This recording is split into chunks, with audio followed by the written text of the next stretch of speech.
আজ পৃথিবীর সব জায়গা রাম আর বামদের হাতে। এদেরকে ঘায়েল করার জন্য, এদেরকে দুর্বল করার জন্য কিছু আমাদের হাতে নেই। এই যে স্যাটেলাইট গুলো একটা আমাদের হাতে আছে, ওরা যেটা নিয়ে আমাদের চরিত্রগুলো ধ্বংস করে ফেলছে। আজ ফেসবুক যারা ব্যবহার করে, ইন্টারনেট যারা ব্যবহার করে, ইউটিউব, টিউবম্যাট, ভারত থেকে আসা ওই পিন আপ করা পত্রিকাগুলো, ভারতের 36টা চ্যানেল সহ সব কিছু ওদের হাতে। আর আমরা বলছি সব হারাম, আমরা আছি লা ইলাহা ইল্লাল্লাহ নিয়ে। আপনি যদি এই লা ইলাহা ইল্লাল্লাহটা প্রতিষ্ঠা করতে চান, প্রচার মাধ্যমগুলো দরকার আছে না নেই? আল্লাহর নবী যেদিন নবুয়ত পেয়েছিলেন, সাফা পাহাড় তো নিজের চোখে দেখলাম, বিশ্ব নবী ওই পাহাড়ে উঠে লাল কাপড় উড়িয়ে দিলেন। তার মানে ওই সময়ের প্রযুক্তি, ওই সময়ের স্যাটেলাইট ছিল লাল কাপড়। কেউ বিপদে পড়লে লাল কাপড় উড়িয়ে দিত। মানুষ মনে করতো লোকটা বিপদে পড়েছে, সবাই আসতো। আল্লাহর নবী যদি ওই সময়ের প্রযুক্তি ব্যবহার করে কালেমার দাওয়াত দিতে পারে, আজও বাংলাদেশে পত্রিকার মাধ্যমে, ইউটিউবের মাধ্যমে, স্যাটেলাইটের মাধ্যমে, প্রযুক্তির মাধ্যমে কোরআনের দাওয়াত প্রচার করা ফরজ। আর উনি হারাম হারাম হারাম করতে করতে নিচেও হারাম হয়ে গেছে। কাবা শরীফের ইমাম আব্দুর রহমান সোদাইসির চাইতে কি আপনি বড় হুজুর? না না, কয়জন বললেন? বাকিগুলো তো খোঁজ খবর রাখেন না। তাই কাবার ইমাম শুধু ইমাম না, মক্কার উম্মুল কোরা বিশ্ববিদ্যালয়ের অধ্যাপক, মক্কার প্রশাসনের তিনি প্রধান বিচারপতির দায়িত্ব পালন করছেন। তার রায় অনুযায়ী মানুষের জীবন মরণের ফায়সালা হয়। তিনি রায় দেন বিচারপতি হিসাবে। তিনি শুধু ইমাম না, আজ 30 বছর কাবার ইমামতি করছে, আজ পর্যন্ত একটা লোকমা দিতে পারে না। তার পেছনে নামাজ পড়লে মনে হয় কোরআন শরীফ এখনই নাজিল হচ্ছে। আমি 8 বার পেয়েছিলাম তাকে। এইবার চেহারা দেখলে মনে হয় নূর ঝরছে। সেই লোকটা যখন বক্তব্য দেয় সেমিনারে, সিম্পোজিয়ামে, কাবা শরীফে যখন খুতবা দেয়, এই যে হজের খুতবা দিল এবার, ওটা ইউটিউবে, টিউবম্যাটে, ফেসবুকে, ইন্টারনেটে, সারা বিশ্বে 1 সেকেন্ডে ছড়িয়ে গেছে। উনি কি জানতেন না যে আমার চেহারা যদি ইন্টারনেটে দিয়ে দেয়, পৃথিবীর মানুষ দেখলে আমার গুনাহ হবে? জানতেন না? এই কথা বলেন না কেন? কোন কারণে ছড়িয়ে দিলেন বলেন? তার নিয়ত তো খারাপ। তার চাইতে আপনার বুজুর্গি বড় বেশি হয়ে গেছে। মন অত সংকীর্ণ কেন আপনার? ইসলাম প্রচার করার জন্য একটা মাধ্যম আমাদের হাতে নেই। মানে বুজুর্গ হয়ে বসে আছে। নবী ছিলেন বুজুর্গ, নবীর কৌশল ছিল। হযরত ওমর ছিলেন প্রধান বিচারপতি। আজ বাংলাদেশের 96% মুসলমান, বিচারপতি একজন হিন্দু। হ্যাঁ বলেন, সব দোষ তো মনে হয় শেষকে সিনহার। ঠিক, দোষ আমাদের। একটা যোগ্যতা নেই আমাদের। আজ এসকে সিনহা ঢাকা বিশ্ববিদ্যালয়ের ছাত্র, আর উনি তো বারান্দায় যেতে পারবেন না। উনি ছেলেকে হুজুর বানিয়ে খেজুর বানিয়ে বসে আছে। কে বলেছে আপনার ছেলেকে হুজুর বানানো লাগবে? ওরা ইসলাম ধ্বংস করার জন্য যা ব্যবহার করছে, ওয়া'উদ্দু লাহুম মাসতাতা'তুম মিন কুওয়াতি ওয়া মির রিবাতিল খায়ল, সূরা আনফাল 10 নম্বর পারা 3 নম্বর পৃষ্ঠা 13 নম্বর লাইনে 60 নম্বর আয়াতের প্রথম অংশে আছে। এই খায়ল মানে শুধু ঘোড়া না, খায়ল মানে ইন্টারনেট, খায়ল মানে ফেসবুক, খায়ল মানে ক্ষমতা, খায়ল মানে ডাক্তারি। যা ধরবেন আধুনিক তাফসীর যেগুলো বের হচ্ছে, এগুলো পড়েন তো। পড়াশোনা তো করেন, ওর বাবা যা বলো তাই বিশ্বাস করে। খায়লের ব্যাখ্যায় প্রায় 99টা অর্থ লিখেছে তাফসীরে। উনি সেই ঘোড়া নিয়ে পড়ে আছে।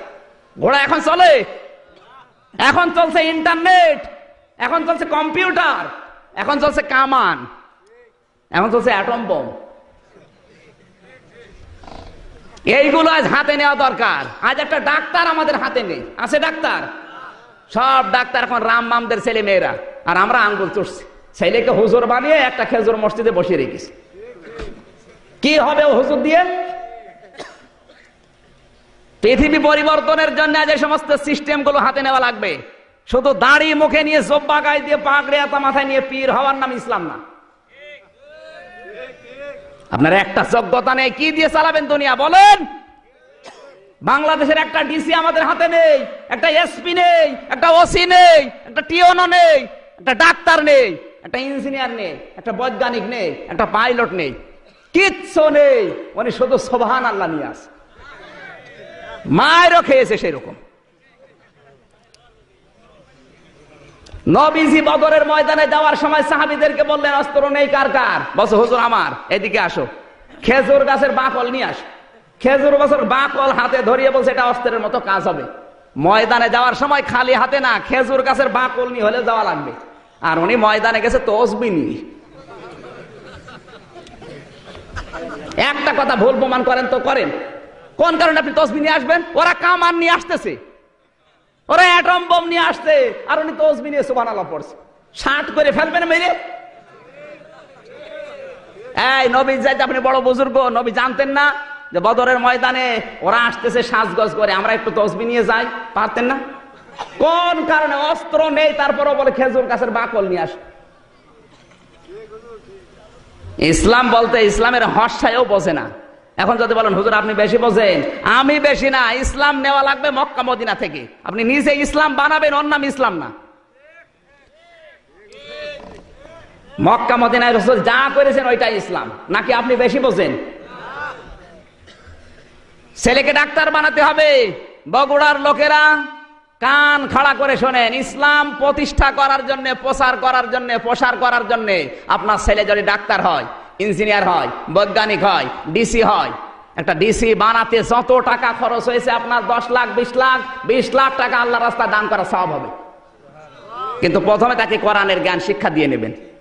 যতটুকু জানলে ইসলাম মেনে চলা যায় অতটুকু জ্ঞান তাকে শিক্ষা দেন। এরপর আপনি টিওনো বানান, ওসি বানান, এসপি বানান, ডাক্তার বানান, কোনো অসুবিধা নেই। আপনার নিয়ত থাকবে আমার ছেলে ডিসি হয়ে বগুড়া জেলায় ভালো ভালো কাজের আঞ্জাম দেবে। আজ আমাদের চিকিৎসা বিভাগের দিকে তাকালে মনে হয় জাহান্নাম হয়ে গেছে। একটা ডাক্তারের চরিত্র দেখান তো। আল্লাহর পরে মানুষ যদি কাউকে বিশ্বাস করে সেটা হচ্ছে ডাক্তার। এই কথা বলছেন না কেন? কিন্তু এরা আজ কসাই কসাই কাদের হয়ে বসে আছে। আমার যতটুকু ধারণা বাংলাদেশ সম্পর্কে, এই দেশে যদি কাউকে ডাকাইতে ধরে তার বেঁচে থাকার সম্ভাবনা আছে, কিন্তু কাউকে যদি ডাকাইতে ধরে, ডাক্তার ধরে, ও নির্ঘাত মারা যাবে। ওই যে আমার গাড়ির ড্রাইভার, ওরে কয়েকদিন আগে ডাকাতে ধরেছিল ওই লালন শাহ মাজারের কাছে, লালন শাহ ব্রিজ। ডাকাতে ধরে যা পেয়েছে সব কেড়ে নিয়েছে, গেঞ্জি পর্যন্ত খুলে নিয়েছে। যাওয়ার সময় বলছে, তোর কাছে ভাড়া আছে? বলছে না। 200 টাকা দিয়ে বলছে ভাড়া দিয়ে দিলাম, বাড়ি চলে যা। ড্রাইভার আমারে বলছে, হুজুর ডাকাত হলো ইমানদার ডাকাত, আমার ভাড়া দিয়ে দিল।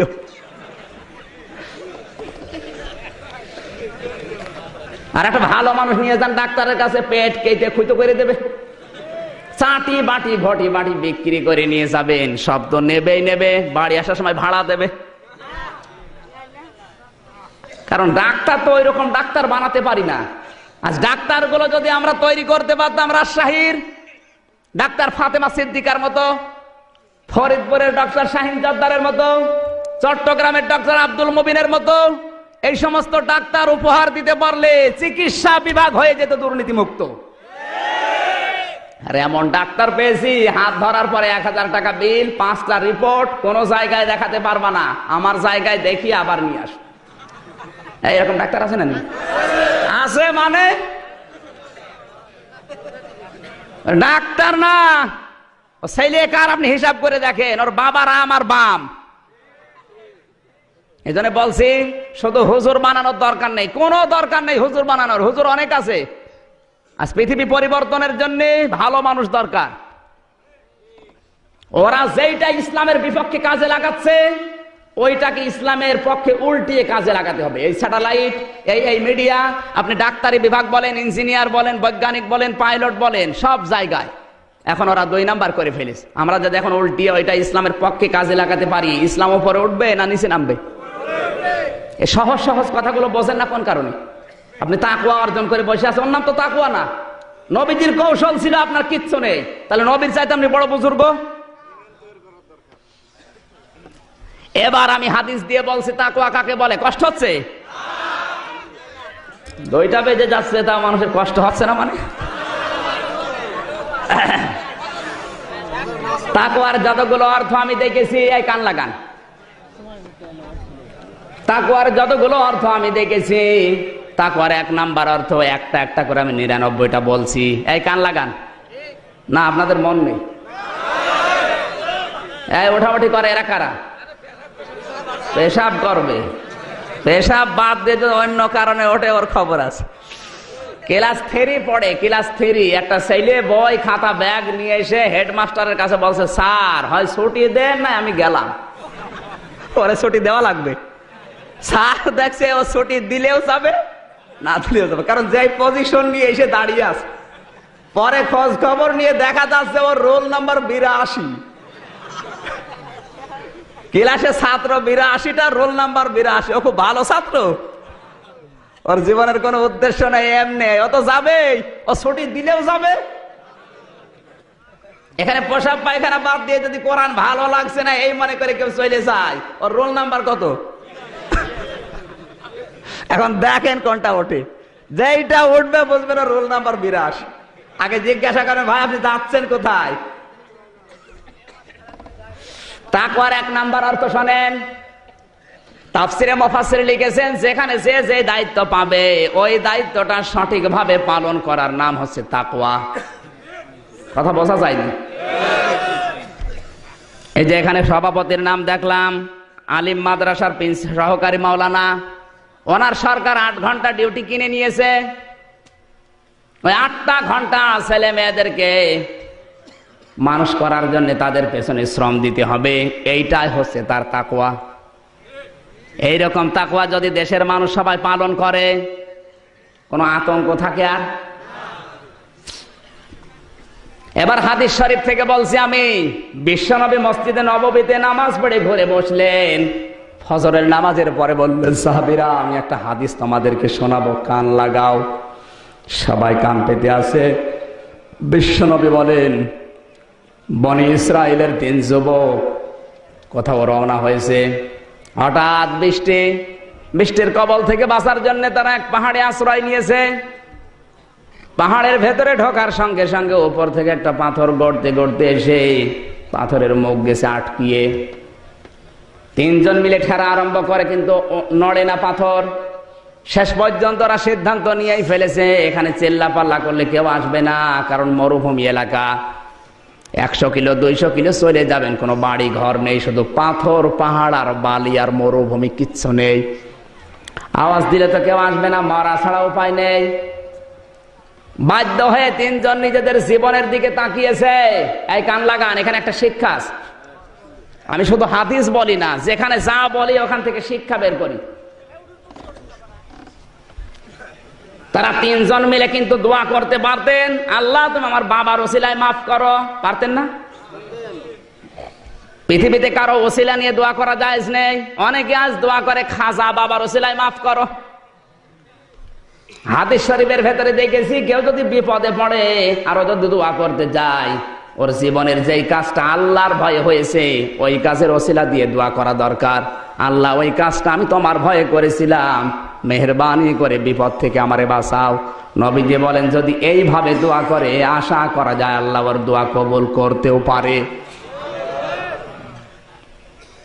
প্রথম নাম্বার লোক দোয়া করেছে, রব্বুল আলামিন তুমি জানো আমি একজন রাখাল ছিলাম, ছাগল চড়াতাম। বাড়িতে নিয়ে যাওয়ার পরে দেখি আমার স্ত্রী, আমার ছেলে মেয়ে ক্ষুধার্ত। দুধগুলো দহন করার পরে তাদেরকে দেব, কিন্তু না, হঠাৎ করে তোমার কথা আমার মনে পড়ে গেল। ওয়াকাদা রাব্বুকা আল্লা তা'বুদু ইল্লা ইয়্যাহু ওয়া বিল ওয়ালিদাইনি ইহসানা। আল্লাহ পাক বলেন, আমার ইবাদতের পরে পৃথিবীর মানুষের দায়িত্ব দিলাম মার বাবার খেদমত করা। হে আল্লাহ, তোমার এই কথা মানতে গিয়ে ওই দিন আমার স্ত্রীকে দুধ দেয়নি, আমার ছেলে মেয়েকে দুধ দেয়নি, দুধটা আমার মাকে দিয়েছি, যেহেতু তোমার আদেশ। এই কাজটা যদি তোমার ভয়ে করি, মেহেরবানি করে পাথরটা একটু সরিয়ে দাও। আল্লাহর নবী বলেন, শুধু দোয়া করতে দেরি, পাথরটা একটুখানি সরে যেতে দেরি হয়নি।